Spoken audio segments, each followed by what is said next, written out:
UGTV1 weekly updates on Nakawuka Kasanje Road construction. So twagala kubeera nga tukwata updates ez'ekkubo lituuseewa nabagaa tugenda bakwatira ekkubo lino ebbanga lyonna wiiki bwetubuuka mu wiiki katubadde tubuuse mu wiiki singa bbiri naye tulabe oba waliwo ekipya ekikoleddwa Nakawuka Kasanje Road naye nga nabagamba kati main concentration eri ku between Nakawuka, Sisa and Kisubi. Awo concentration ey'amaanyi weeri. So katulabe updates z'olwaleero tuli mu katawuni ke Nakawuka bwe kafaanana abava ku ssomero bavaayo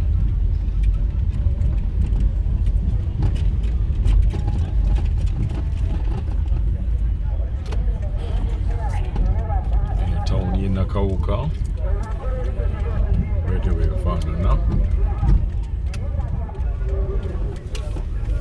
ekyomo giigyo batandise okugyokya enkoko yiiyo awo obutungulu eno tawuni bweti bwefaanana eye Nakawuka.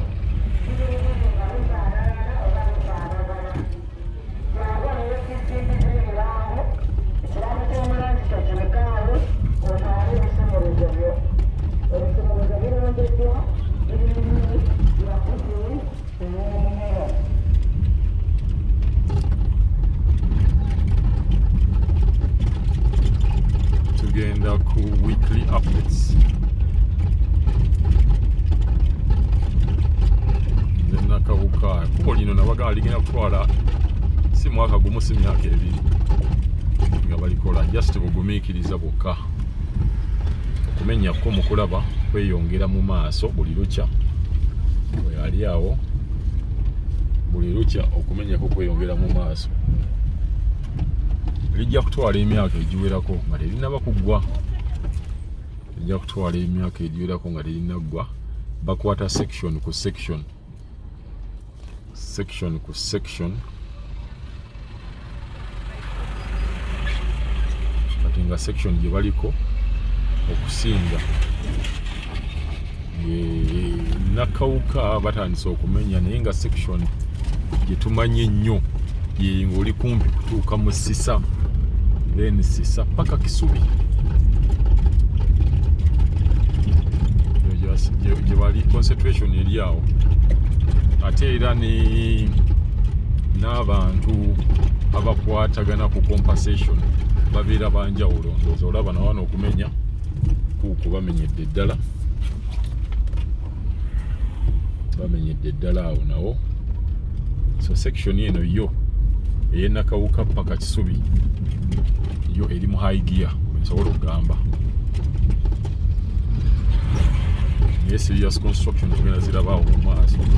Wajjukira nawali updates zitwasooka okubaleetera twasooka ne tubaleetera nga bamenya tubaleetera olumala nga bagaziyeko bali maakinze tractor bitandise okusenda kati twolekedde okugendayo tulabe kiki ekikyuseeko okuva ku kiri kye twabakwatira. Just wano ndaba kumenya kwa kugenda mu maaso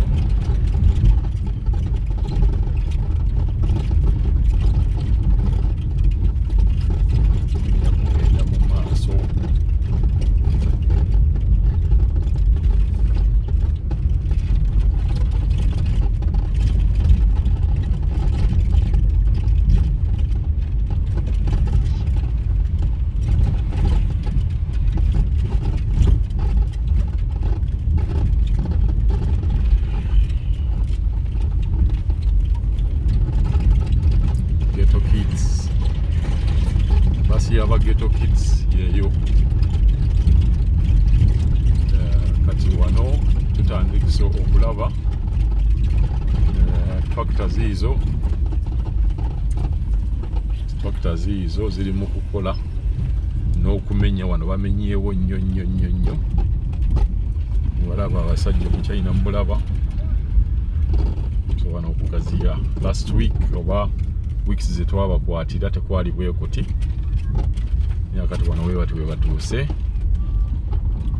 okumenya n'okugaziya ekkubo.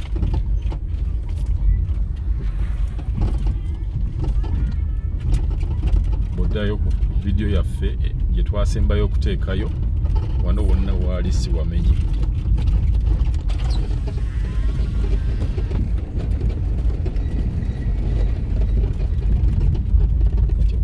Mulira walwaki nabaga nti ekkubo ggazi nnyo. Eno yonna gye tuyita n'eri waggulu eri yonna gy'olaba ebitaka ebyo byonna kkubo. Wonna lino kkubo lyonna. Naga tujja baweereza ekkubo lino okuva bwe twatandika oddikwata paka bwe banagamba nti baliye kolasi. Tujja kubeera nga tuli baweereza.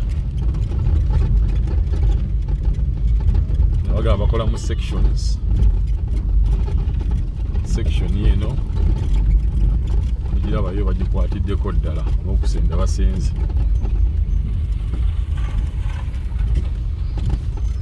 Omutambuza ddembe buubwo bagenda Bulundu bagenda bukuba mu miggo bakuba gundi ku mutwe omutambuza ddembe buli awo kaako.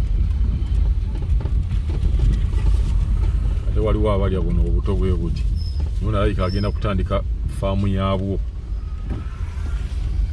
naye buno buyina eddembe sinawulireyo kakaaba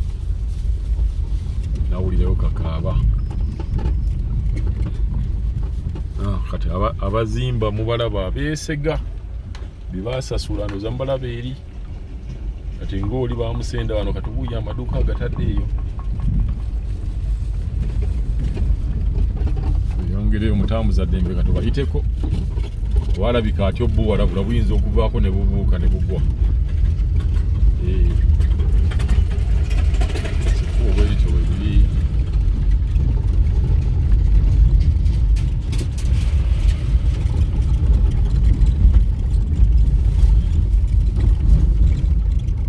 Yonna bagenzi basenda.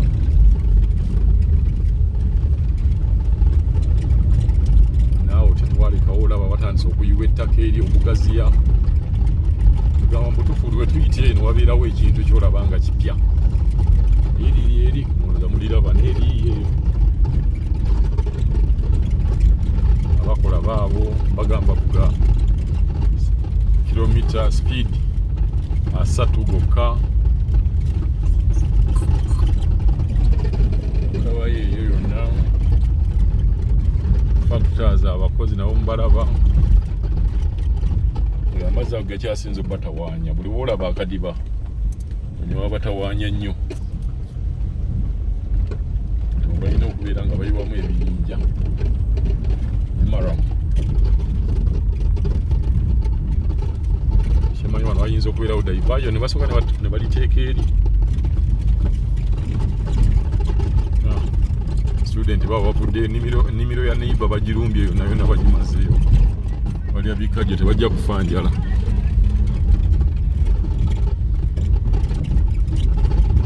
Ennimiro y'ebikajjo yonna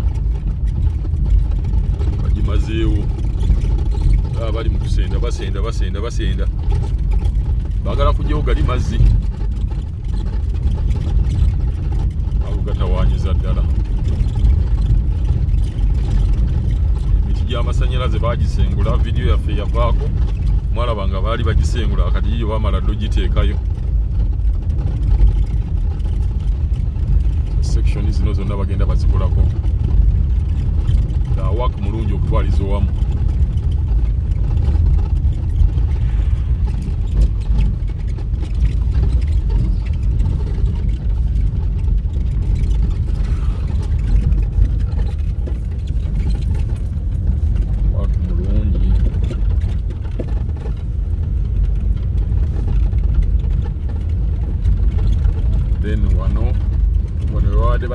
Bakya negotiatinga n'essomero eriri awo waggulu compensation tubula nga tebannasendawo ate mu maaso ne babeera nga mujja kulaba nga ate basenzeewo compensation ya St. Kizito Sanda Primary School bulaba bakyaleseewo ate wali ne babeera nga basenzeewo.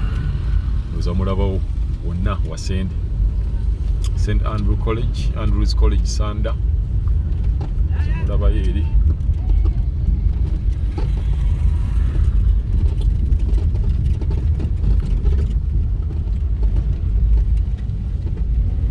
mubeeramu abakaana n'agamba mwampa ntono nedda munyongereko. Most cases babeera bakola okkubo omuntu waba tannakkiriziganya nga tebannatuuka kukulemererwa basooka ne bamuleka okuggyako ddala bw'oteekawo embeera kyemmanyi bayinza okugenda mu kkooti ssente ezo z'ogaanye bo ne baziteeka mu kkooti. Ekyo nakyo basobola okukikola bwe balaba nga obalemesezza. So na wano construction oba excavation oba clearing nayo weeri mu maaso awo bano bambi obulaba bulabi bazikwatira bisajja bwatyo.